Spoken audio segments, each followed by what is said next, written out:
السلام علیکم ورحمۃ اللہ وبرکاتہ ان الحمد للہ وحدہ والصلاة والسلام علی من لا نبی بعدہ اما بعد فاعوذ باللہ من الشیطان الرجیم بسم اللہ الرحمن الرحیم عن انس رضی اللہ عنہ ان النبی صلی اللہ علیہ وسلم قال لا تباغضوا ولا تحاسدوا ولا تدابروا وكونوا عباد الله اخوانا ولا يحل لمسلم ان يهجر اخاه فوق 3 ایام متفق علیہ۔ بخاری شریف اور مسلم شریف کی حدیث ہے۔ انس رضی اللہ عنہ فرماتے ہیں نبی کریم صلی اللہ علیہ وسلم نے فرمایا کہ تم آپس میں ایک دوسرے سے بغض نہ رکھو، ایک دوسروں سے نفرت نہ کرو، ایک دوسروں سے دشمنی نہ رکھو، آپس میں حسد نہ کرو، ایک دوسروں سے منہ نہ موڑو، اللہ کے بندو بھائی بھائی بن کر زندگی گزارو۔ اور کسی مسلمان کے لیے یہ بات درست نہیں، جائز نہیں کہ وہ اپنے مسلمان بھائی سے 3 دن سے زائد بول چال کو بند رکھے۔ محترم حاضرین، یہ حدیث اصلاح معاشرے کے لیے ایک عمدہ اور بہت پیاری حدیث ہے۔ اگرچہ ہم اپنے معاشرے میں امن و شانتی چاہتے ہیں، معاشرے میں سکون والی زندگی چاہتے ہیں، تو اگرچہ پورے معاشرے میں ہر فرد، ہر مسلمان، ہر مومن بندہ اس حدیث پر عمل کر لے تو سکون کی زندگی ہو جائے گی انشاءاللہ۔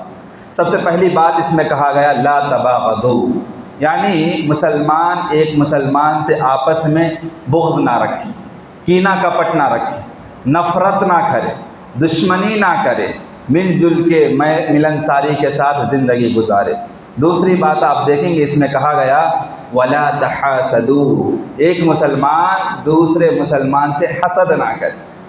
حسد کا مطلب یہ ہوتا ہے کہ حسد کے بھی 2 قسم ہیں، ایک حسد جائز ہے اور ایک حسد ناجائز ہے۔ جو ناجائز حسد ہے وہ یہ ہے کہ انسان دوسروں کی نعمتوں کو ناپسند کرتا ہے اور اس کے خاتمہ ہونے کی آرزو کرتا ہے، ارادہ رکھتا ہے کہ یہ جو نعمتیں اللہ سبحانہ وتعالیٰ اس کو دیا ہے، خوشحال زندگی گزار رہا ہے، دن بدن ترقی ہو رہی ہے، اس کے بزنس میں ڈیولپمنٹ ہو رہی ہے، یا جو یہ بزنس کر رہا ہے اس میں روزانہ ترقی ہو رہی ہے، اس پہ جو ہے حسد کرتا ہے اور آرزو یہ رکھتا ہے کہ اس کی بزنس کسی بھی طریقے سے لاس ہو جائے، یہ جو پروفٹ روزانہ کما رہا ہے کسی بھی طریقے سے اس کا نقصان ہو جائے، اس کے پاس پیسہ کہاں سے آتا ہے، کہاں سے لاتا ہے، کیسے بزنس کرتا ہے، کس طرح کی بزنس کرتا ہے، یعنی ہمیشہ دوسرے کے پیچھے پڑے رہنا اور اس امید سے کہ یہ بیچارہ جو ترقی کر رہا ہے کسی نہ کسی طریقے سے اس کے بزنس میں، اس کے لین دین میں لاس ہو جائے، نقصان ہو جائے، ہمیشہ اس نعمت کو چھن جانے کا ارادہ کرنا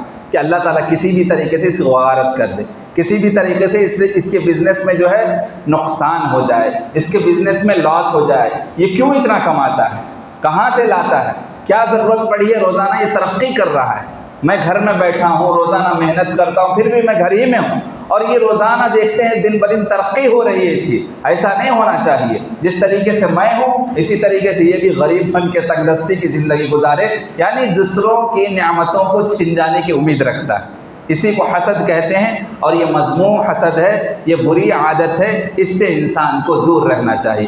اور ایک ممدوح حسد ہے، یعنی جائز ہے، رشک کرنا، یعنی عبادتوں کے سلسلے میں ایک بندہ دوسرے بندوں کو دیکھ کر رشک کرنا کہ فلاں بندہ عبادت کر رہا ہے میں اس سے زیادہ عبادت کروں، یہ جائز ہے، ٹھیک ہے۔ کوئی صدقہ و خیرات کرتا ہے، آپ کسی کو دیکھتے ہیں کہ ہمیشہ مسکین اور غربا کو ہمیشہ جو ہے صدقہ و خیرات کرتے رہتا ہے، زکوٰۃ کا مال نکالتا ہے، اللہ تعالیٰ مالداری دی ہے، صاحب ثروت ہے، لیکن روزانہ پھر بھی وہ صدقہ و خیرات غریب و مسکین میں بانٹتا رہتا ہے، آپ یہ امید کرتے ہیں کہ میں اس سے زیادہ بانٹوں، اس سے زیادہ نیکی کماؤں۔ کوئی نماز کی پابندی کرتا ہے، آپ رش کے کرتے ہیں، خوش ہوتے ہیں کہ میرا بھائی 5 وقت کی نماز ہی ہے، میں اس سے آگے کیسے بڑھوں، میں سنن و نوافل کا بھی اہتمام کیسا کروں۔ جس طریقے سے عمر رضی اللہ عنہ کے بارے میں آتا ہے کہ وہ ہمیشہ ابو بکر صدیق رضی اللہ عنہ سے آگے بڑھنے کی کوشش کرتے تھے عبادات کے سلسلے میں۔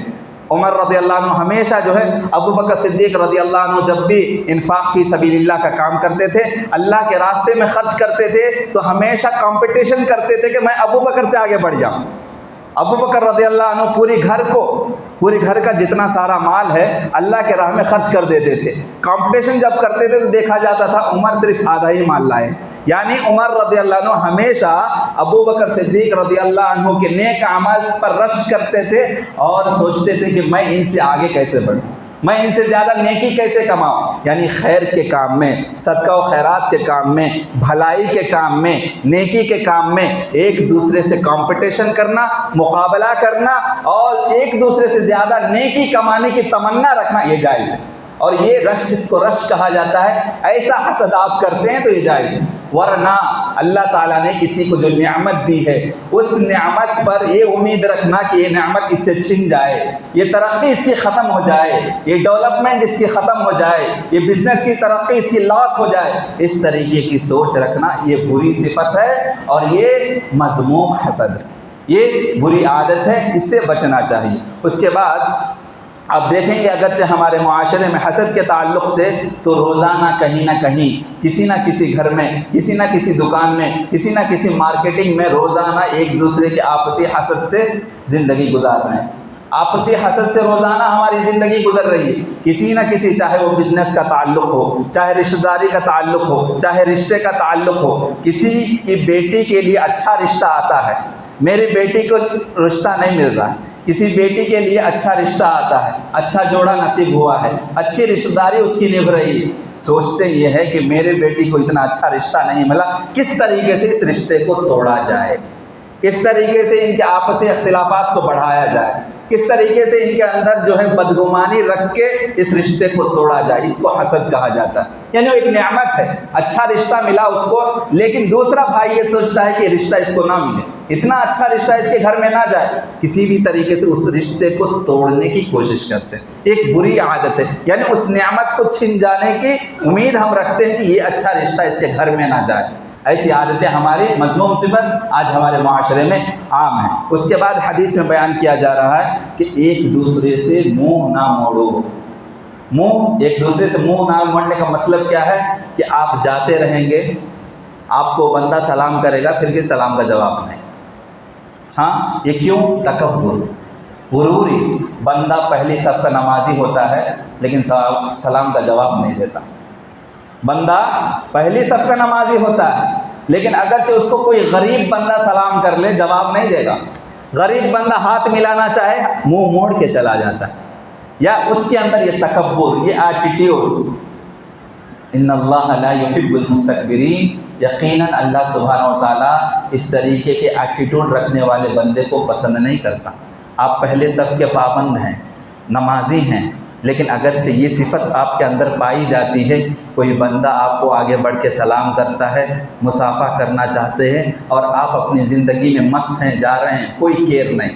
کیوں؟ وہ چھوٹا آدمی، غریب آدمی ہے، کالا کلوٹا ہے، کم خاندان والا ہے، اس کے خاندان کمی ہے، میں اونچے اعلیٰ خاندان والا ہوں، یہ غریب آدمی ہے، غریب انسان ہے، آج کل کا چھوٹا بچہ ہے، یہ مجھ سے سلام کیسے کر. اس طریقے کی صفت ہمارے اندر اگرچہ پائی جاتی ہے. دوسروں سے منہ موڑنا. رشتہ داری میں آپ دیکھیں گے کہ رشتہ داری میں بھی آج کل کیا ہے کہ بھائی بھائی سے بات نہیں کرتا، بھائی بہن سے بات نہیں کرتے. چھوٹی چھوٹی اختلافات کی وجہ سے یہ ہوتا ہے کہ آپس میں عورتیں منہ موڑ لیتی ہیں. مہینوں تک، سالوں تک آپس میں بات چیت نہیں، آپس میں گفتگو نہیں، آپس میں بول چال نہیں. ایک رمضان آ گیا، دوسرے رمضان تک دوسرے بھائی دوسرے بہن سے بات چیت نہیں، گفتگو پر. یہ مذموم صفت ہے، یہ بری عادت ہے. اس سے انسان کو رک جانا چاہیے، بول چال کو کبھی بند نہیں رکھنا چاہیے. اس کے بعد حدیث میں بیان کیا جا رہا ہے وَلَا يَحِلُّ لِمُسْلِمٍ أَن يَهْجَرَ أَخَاهُ فَوْقَ 3 أَيَّامٍ. کہ ایک مسلمان بھائی دوسرے مسلمان بھائی کے درمیان اگرچہ اختلاف پیدا ہو جائے، مس انڈرسٹینڈنگ پیدا ہو جائے، یا تو میں ہو جائے، لڑائی ہو جائے، جھگڑا ہو جائے، نفرت پھیلنے کا اندیشہ ہو، بغض و عناد پھیلنے کا اندیشہ ہو، حسد کو پھیلنے کا اندیشہ ہو، نفرت کے پھیلنے کا اندیشہ ہو، تو کتنے دن تک بات کو بند کرنا ہے؟ صرف 3 دن تک. صرف 3 دن تک، اس سے زائد ہم کسی سے بول چال بند نہیں کر سکتے. لیکن میرے بھائیوں، آپ اپنے معاشرے کا جائزہ لیں. معاشرہ بہت دور ہے، آپ اپنے گھر کا جائزہ لیں. بس چھوٹی مس انڈرسٹینڈنگ کی وجہ سے ایک مسئلہ ہے، اس میں اختلاف پیدا ہو گیا، کوئی بات ہو گئی، بھائی دوسرے بھائی سے اس کا جنازہ بھی اٹھ جاتا ہے لیکن بات نہیں کرتا۔ اس کے جنازے، ایسے بھی بدنصیب لوگ ہیں، بھائی کا جنازہ اٹھتا ہوا ہوتا ہے، اس جنازے میں شریک بھی نہیں ہوتے ہیں۔ بھائی بہن میں چھوٹی سی اختلاف ہو جائے، رشتوں کے تعلق سے آپ دیکھ لیں، بہن کی بیٹی سے میں نے رشتہ نہیں کی، ایک بھائی ہے اپنے بہن کی بیٹی سے اپنے بیٹے کا رشتہ نہیں کیا، رشتہ نہ کرنے کی وجہ سے بغض و عناد اور حسد اور نفرت اور دشمنی اتنا بڑھا لیتی ہے بہن کہ 1 سال کیا پوری زندگی اپنے بھائی سے بات نہیں کرتی ہے نا۔ یہ اپنے معاشرے میں اس طریقے کے بے شمار مثالیں ہیں کہ ہم بول چال کو بند کر لیتے ہیں۔ چھوٹا مثال، ارے معاشرے کا چھوڑو، مسجد ہی کا دیکھ لو، کمیٹی میں 5 لوگ ہیں، کسی ایک بندے کا دوسرے بندے سے نہیں بنا، کمیٹی میں ایک بات آئی، مشورہ آیا، وہ مشورہ پسند نہیں آیا ایک بندے کو، کمیٹی کی بات ہے، میجارٹی جس پر عمل کرے اس پر بات ہونی چاہیے، وہ یعنی اتحاد ہونی چاہیے ہمارے اندر، لیکن ہمارے اندر اتحاد نہیں۔ اس کی ایک بات مانی نہ گئی جس سے وہ بندہ پورے کی پورے سری سے مسجد سے دور ہو جاتا ہے۔ یہ ایٹیٹیوڈ ہے، یہ تکبر ہے، یہ گھمنڈی ہے، یہ بری صفت ہے۔ انسان کو اس سے توبہ کر لینا چاہیے موت سے پہلے۔ کیوں؟ ایک ہماری بات نہ مانی گئے اور ہم اللہ کے مسجد سے دور ہو جائیں، یہ غلط بات ہے۔ بول چال کو بند کر لیں، کمیٹی کی میں میری ایک بات نہ چلی تو میں آپس میں کمیٹی والوں سے بات کرنا بند کر دوں، ان مسجد کے جتنے بھی افراد ہیں ان سے بات کرنا چھوڑ دوں، یہ غلط ہے، غلط بات ہے، بری صفت ہے۔ آج کل ہمارے ہندوستان کے اکثر مساجد کا یہی حال ہے، اکثر مساجد میں یہی ہے، میری بات اس مسجد میں نہیں چلی، بس اس مسجد والوں سے دوری، اس مسجد کے افراد سے بول چال بند، اس مسجد کی کمیٹی والوں سے بول چال بند۔ کیوں؟ میری بات یہاں نہیں چل رہی۔ میرے بھائی، اگرچہ آپ کی بات نہیں چلتے، صبر کریں، کیا ضرورت ہے آپ کی بات نہ چلنے پر آپ جو ہے نفرت کو پال لیں، بغض و عداوت کو پالیں، دشمنی کو بڑھائیں، نفرت کو بڑھائیں، جماعت میں اختلافات کو پیدا کریں۔ یہ سب جو ہے معاشرے میں امن کا خاتمہ۔ آج ہمارے سوسائٹی میں، ہمارے جماعت و جمعیت کی کمیٹی میں یہ امن پسند نام کی چیز کیوں نہیں ہے؟ اس لیے کہ یہ تمام برائیاں پائی جا رہی ہیں۔ اتحاد کی نام کی چیز نہیں، مل جل کے انڈرسٹینڈنگ کے ساتھ، ایڈجسٹمنٹ کرنے کے ساتھ زندگی گزارنے کا نام نہیں ہے۔ ہر کوئی اپنے زندگی میں مست ہے، ہر کوئی ایٹیٹیوڈ کی زندگی گزارتا ہے، میری بات چلے، میں متولی ہوں میری بات چلے، میں سیکرٹری ہوں میری بات چلے، میں کیشیئر ہوں میری بات چلے، میں فلاں ہوں فلاں ہوں فلاں ہوں میری بات چلے، چاہے سارے لوگ ناراض ہو جائیں لیکن میری بات چلے۔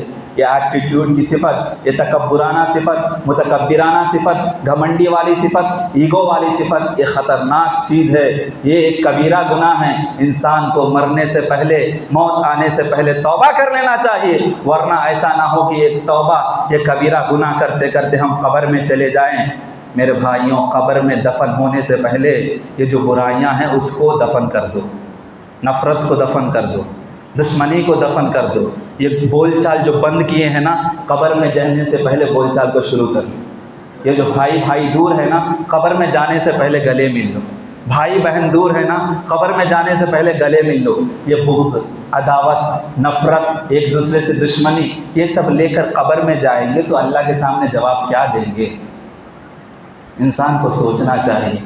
یہ مذموم صفت میرے اندر ہے، میں کسی جماعت کے بارے میں برا سوچتا ہوں، کسی کمیٹی کے بارے میں برا سوچتا ہوں، کسی فرد کے بارے میں برا سوچتا ہوں، کسی رشتہ داری کے بارے میں برا سوچتا ہوں، کسی امام کے بارے میں برا سوچتا ہوں، کسی مؤذن کے بارے میں برا سوچتا ہوں، کسی غریب آدمی کے بارے میں برا سوچتا ہوں، کسی مسکین آدمی کے بارے میں برا سوچتا ہوں، کسی لاچار آدمی کے بارے میں برا سوچتا ہوں، حسد رکھتا ہوں، بغض رکھتا ہوں، عناد رکھتا ہوں، نفرت کرتا ہوں، دشمنی رکھتا ہوں۔ یہ تمام چیزیں بری صفات ہے۔ انسان کو موت آنے سے پہلے اپنے ایٹیٹیوڈ کو کم کر لینا چاہیے۔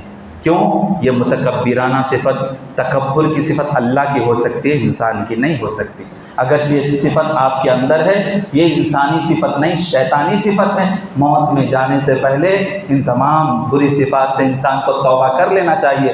آخر میں اللہ تعالیٰ سے دعا کروں کہ اللہ تعالیٰ نبی کریم صلی اللہ علیہ وسلم نے جتنی بھی اس میں مذموم صفات بتائے ہیں، اللہ سبحانہ و تعالیٰ ہم سب کو ان مذموم صفات سے بری ہو کر قرآن و حدیث کے مطابق زندگی گزارنے کی توفیق عطا فرمائے۔